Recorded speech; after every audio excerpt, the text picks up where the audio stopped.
Jumamosi, siku ya leo, kuna pambazuka Yesu akiwa kaburini. Tunaona mwanafunzi mmoja wa siri. Kwa nini ni wa siri? Kwa sababu alikuwa mmoja kati ya wazee wa baraza. Wayahudi wana baraza lao maarufu, ambao maamuzi yote hupitishwa kwenye baraza hilo. Baraza hilo linaitwa Sanhedrin. Huyu mwanafunzi wa siri alikuwa ni mjumbe kwenye baraza la Sanhedrin, anaitwa Yusufu. Asili yake ni katika kijiji cha Arimathaya. Kwa hiyo anaitwa Yusufu wa Arimathaya, ndiye aliyekuja kuomba mwili ile mtiwaji huo, akakabidhiwa, akaenda kuuzika kwenye kaburi la familia yake. Kwa hiyo Yesu Jumamosi asubuhi ya leo kahifadhiwa wapi? Kaburini. Alihifadhiwa jana jioni, ili Sabato inapoingia mwili wake usikutwe juu ya msalaba. Mpaka hapo naeleweka? Sasa nini kilifanyika Jumamosi siku ya leo akiwa kaburini? Akiwa kaburini siku ya leo, siku ya Jumamosi, siku nzima ya leo hakuwa amekwama kaburini, bali alishuka kuzimu. Aliziendea roho zilizo kuzimu, Kwa sababu nilikwambia tunapohubiri huwa tuna michapio mingi, lakini kwenye semina tunaepuka michapio, tunaepuka mikunjo. Kwenye semina tunakufundisha kitu halisi. Kwa hiyo nisikilize vizuri. Kama tulivyoanza juzi, nilikwambia na kufundisha kwa uhalisia. Jana na kufundisha kwa uhalisia, sio kiinjilisti tena. Sio Zakayo alikuwa mfupi kama wewe ulikuwa mfupi unawaza. Hizo hakuna leo. Leo tunafundishana uhalisia, theologically. Sema amina. Petro wa kwanza, katika kitabu cha kwanza cha Petro wa kwanza sura ya 3 mstari wa 19 imeandikwa. Petro wa kwanza sura ya 3 mstari wa 19 imeandikwa, ambayo kwa hiyo aliendea roho waliopokea kifungoni, waliokaa kifungoni awahubiri. Amina. Siku ya leo, siku ya Jumamosi, aliwaendea roho waliokaa kifungoni akawahubiri. Mstari wa 20. Watu wasiotii hapo zamani, uvumilivu wa Mungu ulipokuwa ukingoja, kama vile siku za Nuhu, safina ilipokuwa ikitengenezwa, ambamo ndani yake wachache, yani watu 8 waliokoka kwa maji. Sema amina. Kumbe siku ya Jumamosi, kazi aliyokuwa anafanya, Yesu alishuka kuzimu. Sisi huku tunajua yuko kaburini, kumbe ameshuka wapi? Kuzimu, kwenda kuwahubiri roho waliokuwa kifungoni. Nisikilize vizuri. Tunaposema kuzimu, kuzimu ya zamani na kuzimu ya sasa ni tofauti. Kuzimu ya zamani kabla Yesu hajafufuka na kuzimu ya sasa baada ya Yesu kufufuka ni kuzimu mbili tofauti. Inathibitishwa katika kitabu cha Injili ya Luka sura ya 16 mstari wa 19 hadi wa 26. Injili ya Luka sura ya 16 mstari wa 19 hadi mstari wa 26. Hapa inaelezea kuzimu ya zamani ya kabla Yesu kufufuka. Imeandikwa. Akasema, huyu ni Yesu anasema. Alikuwa na mtu mmoja ni tajiri, na alikuwa anavaa nguo za rangi ya zambarau na kitani safi, na siku zote alikuwa anakula kwa anasa. Lakini pia kulikuwa na maskini mmoja jina lake Lazaro, huwa anawekwa kwenye mlango wa tajiri, ana vidonda vingi, naye alikuwa akitamani kula makombo yaliyokuwa yanaanguka wakati tajiri anakula. Mbwa ndio alikuwa anakuja na ramba vidonda vya huyu maskini. Ikawa yule maskini alipokufa akachukuliwa na malaika mpaka kuzimu, sehemu iliyotengwa kule kuzimu inayojulikana kwa jina la kifuani kwa Ibrahimu. Yule tajiri naye akafa, akazikwa.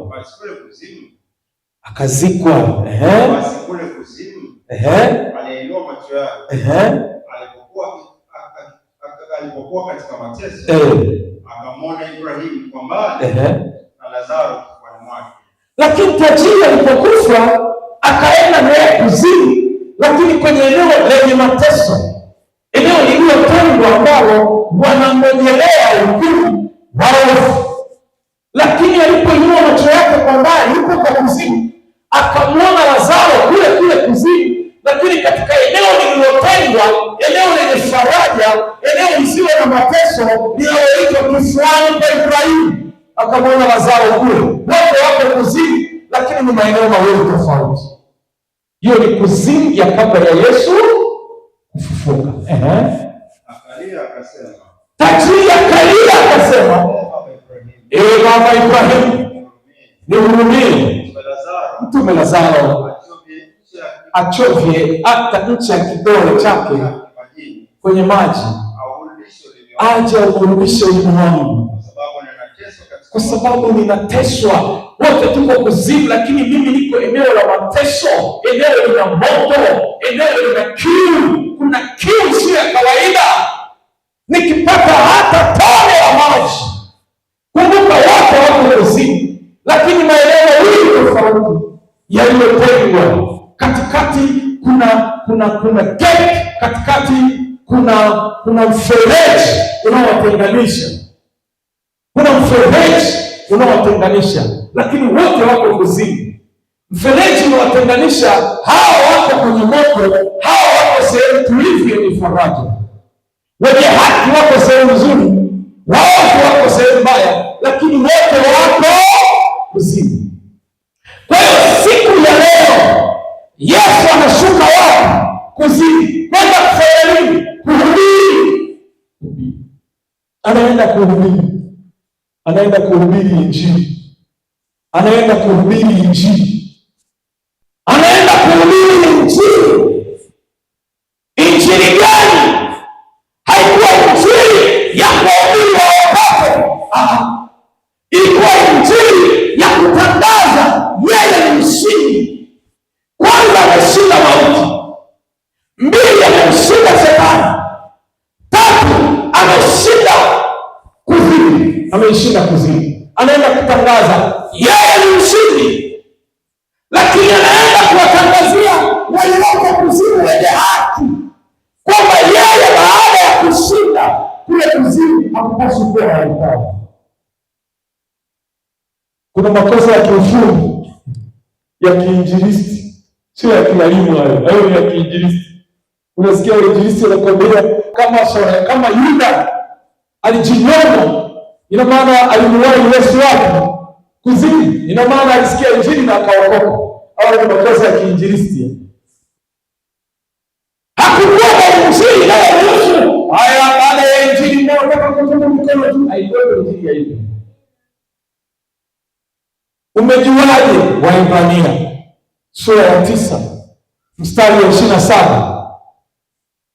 Umejuaje? Kuna andiko, mtu akisha kufa hana nafasi ya pili. So Waebrania 9:27.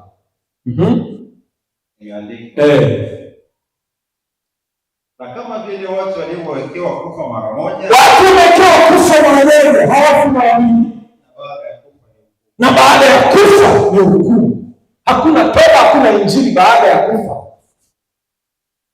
Kwa hiyo haikuwapo nafasi ya toba,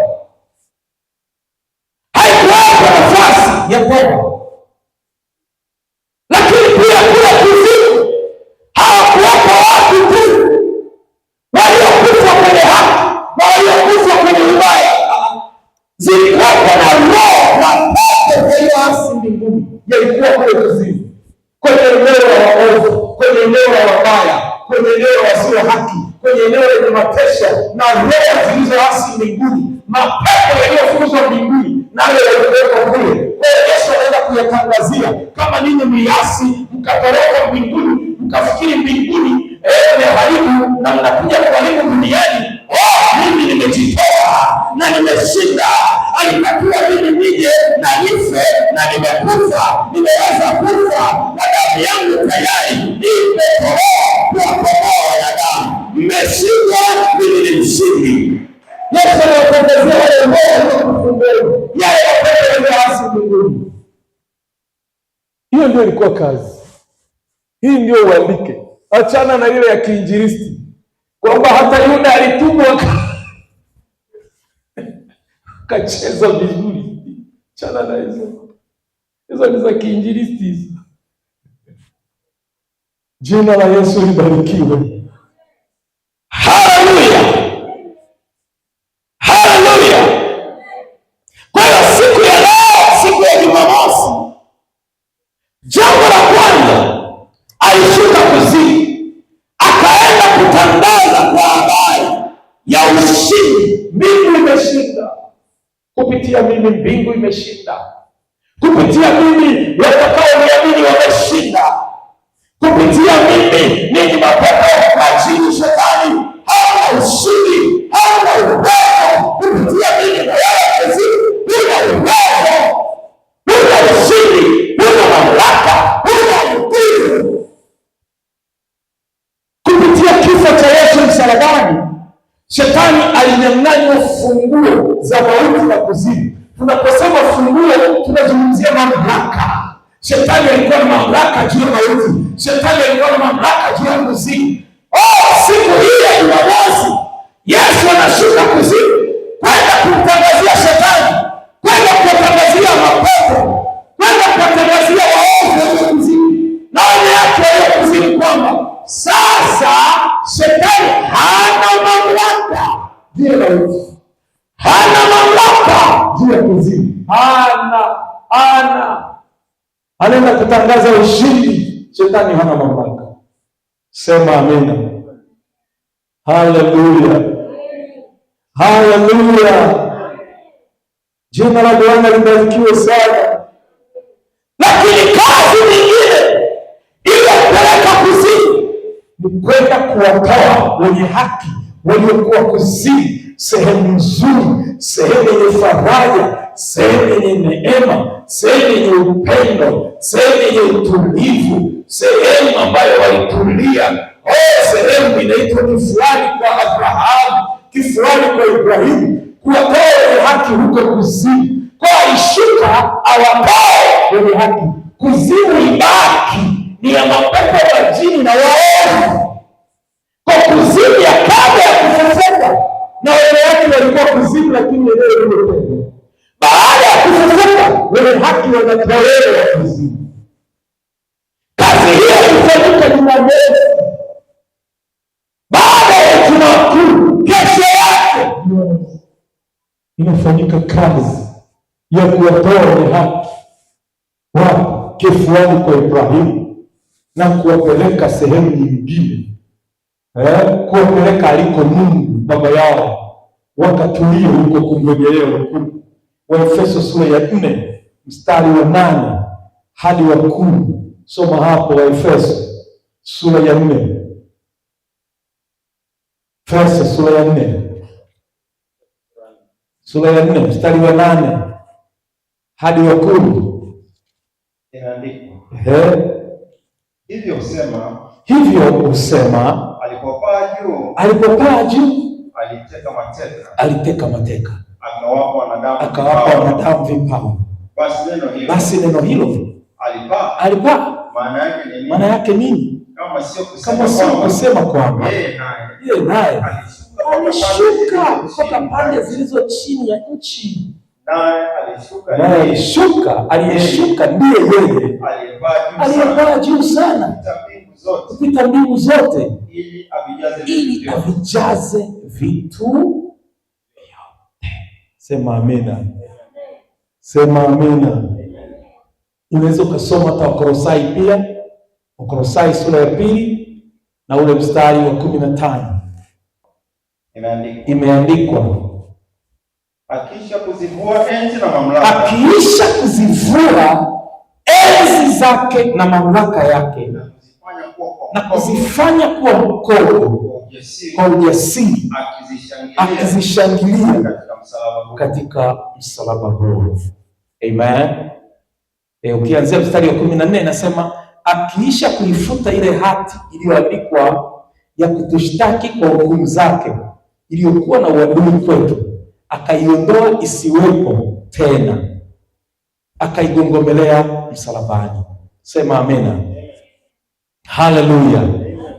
Kwa hiyo akaenda kuokoa, akaenda kuhamisha, akaenda akateka mateka, akawahamisha mateka walioshikiliwa kuzimuni.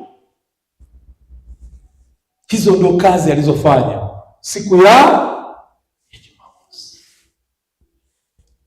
Haleluya. Amen. Kwa kifo cha Yesu msalabani, damu ilipomwagika, Yesu alimharibu ibilisi, Yesu alimharibu shetani, aliharibu nguvu, aliharibu utendaji, aliharibu uwezo wa kufanya kazi wa nani? Wa shetani. Hakumharibu shetani kwa maana ya kuharibu mwili wa shetani, kuharibu sura ya shetani. Hakumharibu shetani kwa maana ya kumuua shetani. Alimharibu shetani kwa maana ya kuharibu uwezo, nguvu, sumu. Ndio aliyeharibu.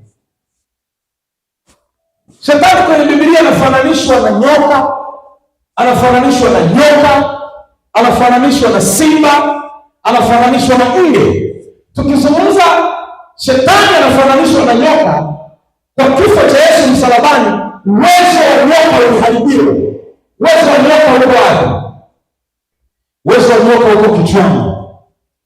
Kule kichwani ana meno, na kule kichwani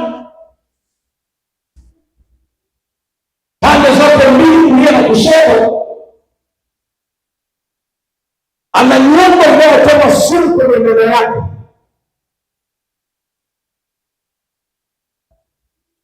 Ana vichuma vinavyotoa sumu kwenye meno yake. Kwa meno, kama meno akikung'ata hayana nguvu, lakini sumu ikiachiliwa kwenye meno akakung'ata, unakufa. Kwa hiyo tunasema nyoka hajaharibiwa, lakini ameharibiwa uwezo wake. Ina maana sumu imeng'olewa na meno yameng'olewa. Ni linyoka lisilo na meno wala sumu. Mwangalie jirani yako, mwambie, lile linyoka unaloliogopa siku hizi lile, ukiliona unakimbia, unapiga mayowe, halina meno, halina sumu. Meno na sumu yake viling'olewa na Yesu pale msalabani.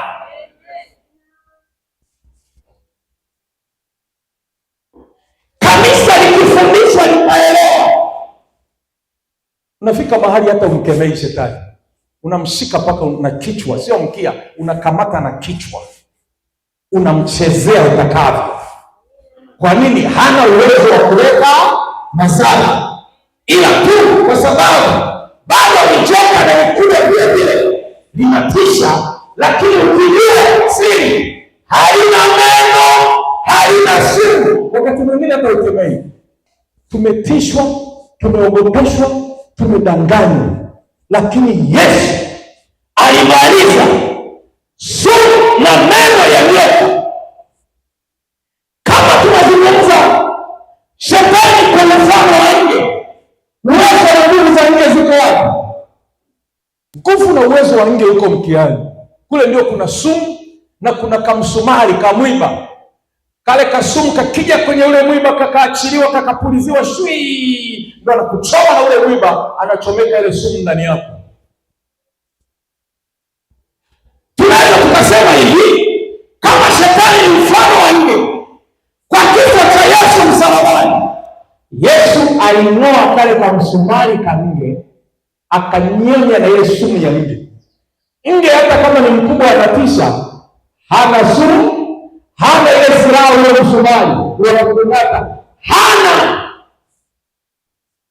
Na shetani hataki ujue, na maadui zako hataki wajue, na watu wa magharibi hataki ujue. Maana siku ukijua kwamba kwa kifo cha Yesu msalabani, shetani hana uwezo, hana nguvu, hana mamlaka, hana namna ya kufanya lolote. Ukijua unatembea kwa ujasiri na maisha yako yatabadilika. Anataka ubaki ujui, uendelee kuogopa. Ila pamoja utatembeka, unarudi. Kinachotakiwa kupona ni ufahamu wa kwetu sisi. Kanisa lifahamu, Wakristo tufahamu, Waebrania tufahamu. Tujue kwamba kwa kifo cha Yesu msalabani, shetani alinyang'anywa uwezo, alinyang'anywa nguvu, alinyang'anywa mamlaka, alinyang'anywa sumu. Tumesema pia shetani anafananishwa na simba. Uwezo wa simba uko kwanza kwenye kucha, si ndio? Kwenye kucha zake. Lakini mbaya zaidi sio kucha zake. Mbaya zaidi wanasema ni nywele zake za shingoni. Akizinyofoa hata kidogo kwa kucha zake, akakupiga kucha, zile nywele ndio zina sumu na zinakupiga nusu kaputi, unaweza ukalewa ukadondoka, afu akakumalizia tu. Zile nywele zake wanasema ndio zinazolevya na kulaza, unaweza ukalala zile nywele zake. Sasa ukimnyoa zile nywele zote ukamnyofoa na kucha, hana uwezo, hana nguvu, hana ujanja, hana namna, hana namna, hana namna. Ukielewa siri hii, wewe uko salama. Nasema uko salama, nasema uko salama. Sasa shetani anachofanya ili aendelee kutawala, ili aendelee kumiliki, ili aendelee kuwa na nguvu, amejaza maarifa, amejaza mahubiri, amejaza sinema, video, amejaza katuni, michezo, maigizo yanayoonyesha nguvu ya shetani, kwamba shetani ina nguvu. Mpaka makanisani usipohubiri nguvu alizonazo shetani, watu hawakuelewi. Inabidi uanze na mikwala ya kuelezea nguvu alizonazo shetani. Shetani kusema kweli hana uwezo, amebaki kanyaboya,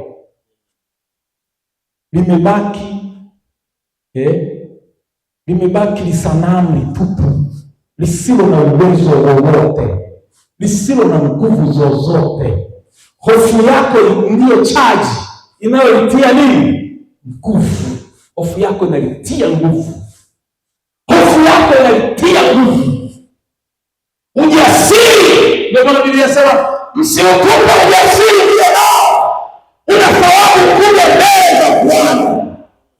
Kwa siri ya kuishi duniani, kwa mafanikio ya kiroho na kimwili, ni kushinda mashaka, ni kushinda hofu. Shinda hofu, shinda mashaka. Sema kwa jina la Yesu, ninashinda mashaka, ninashinda hofu. Hofu ya kula, hofu ya kuvaa, hofu ya kusoma, hofu ya kusomesha, hofu ya kuoa kuolewa, hofu ya utajiri, hofu ya kwenda mbinguni, hofu ya utumishi, na ishinda kwa damu ya Yesu. Mimi ni mshindi tayari. Ndio dawa. Dawa ni kushinda hofu, kushinda hofu. Wengine wamefiwa na kufiwa kwa hofu ya kufiwa. Alikuwa na hofu nyingi. Mimi atakufa mzazi, atakufa mume, atakufa mke. Unafiwa, kilichomuua ni nini? Hofu yako. Ogopa sana kuishi na mtu mwenye hofu. Hofu ya kuachwa. Mimi jamani, ukijiangalia kwenye kioo sema, hii wazuri wanavyoongezeka mimi kwa Israeli sitaachwa kweli. Utaachwa. Kilichokuachisha wewe ni nini? Hofu ya kuachwa. Hofu ya kuachwa. Kwa hiyo Yesu alichofanya ni kung'oa mamlaka ya Ibilisi, ni kung'oa uwezo wa Ibilisi, ni kung'oa uwezo wa utendaji kazi. Yaani shetani asiondoke, shetani asiuawe, shetani asiharibiwe sura yake wala umbo lake, ila aharibiwe uwezo wake wa kufanya kazi. Uwezo wake kufanya kazi uharibiwe. Sumu yake ing'olewe. Sumu yake ing'olewe. Asiwe na sumu, asiwe na uwezo. Haleluya. Ufunuo wa Yohana sura ya 1 mstari wa 17 na wa 18. Imeandikwa.